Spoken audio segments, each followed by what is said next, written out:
Hello and welcome to another Bad Comic Review. This time we are looking at Hal Jordan and the Green Lantern Corps issue 50. This is the final issue of the series, and it is the last part of Last Charge, with the final showdown between the Green Lanterns and the Darkstars. This is written by Robert Venditti, pencils by Rafa Sandoval, inker Jordi Tarragona, colors by Tomi Mori, letters by Dave Sharp, assistant editor Andrew Marinero, and editor Brian Cunningham. Alright, so the showdown is going on out in space and on the planet of the controllers, which is in Space Sector 1. Hal is fighting Tomar 2, and it's pretty nasty. Unfortunately, it's going back and forth. While the two men are fighting, Hal is trying to convince him that lethal justice is not always the best way to deal with things. And because DC has this no-kill clause, which I really hate overall because it's just unrealistic, I understand why the Green Lanterns would have something like that, because not every crime requires killing. So they have a prison system, they have a legal system that is agreed upon by all these planets, and they are effectively space cops. Well, the Darkstars are more like space Terminators, and now without their hive mind, they are very uncoordinated, and the Lanterns are able to get back on track. And Tomar 2 is doing a pretty good number with Hal, but Hal is obviously going to be the superior combatant because he's had more time in service to do something. Well, the problem out in space is actually Zod. Arkillo is not above killing people, but he's willing to accept the rules of engagement for the most part. Even Guy Gardner is willing to kill, but it's a matter of following orders, and Zod's not having any of it. He's tired of playing this game. He came here for revenge, and that would mean he has to confront Tomar too. So he goes down to confront things, but Hal is already intercepting the situation, and he plugs himself into the machinery that is holding the controllers, and that means he can insert his will in there as well. And because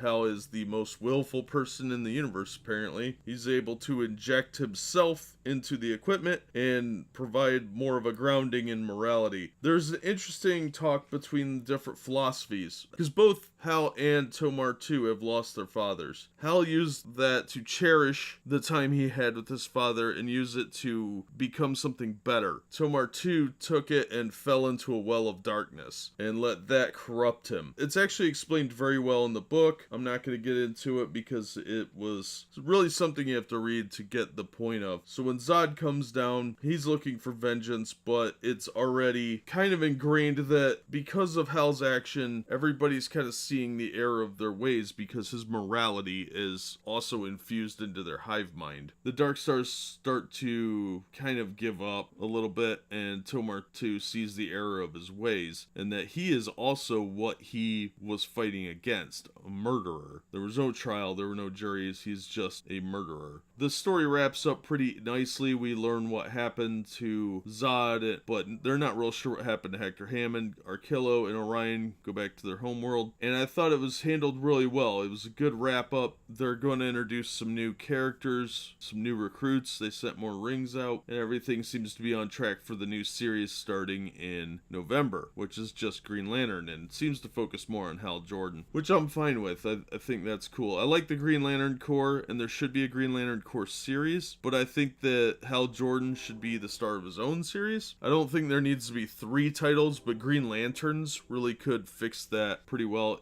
That series really needs to be the police procedural. This one should be more about 1 or 2 heroes. The final issue was definitely good. It was a nice wrap up to the series. I was a little worried they'd drop the ball and get lazy with it, but it actually was handled really well, and I would definitely recommend this book and this series. I thought it was a lot of fun. The art was pretty solid. Not my favorite, but it definitely grew on me as the series progressed, and I thought it was acceptable for what they were trying to do. I would have liked to have seen Van Sciver on this issue, but you know that you just don't get everything you want. So overall, I would definitely recommend this, and it was a fun read. Pretty solid books. That being said, that's just my take. As always, thank you so much for listening and supporting the channel. If you like the video, give it a like, consider subscribing so you don't miss future reviews, and we hope to see you on the next one.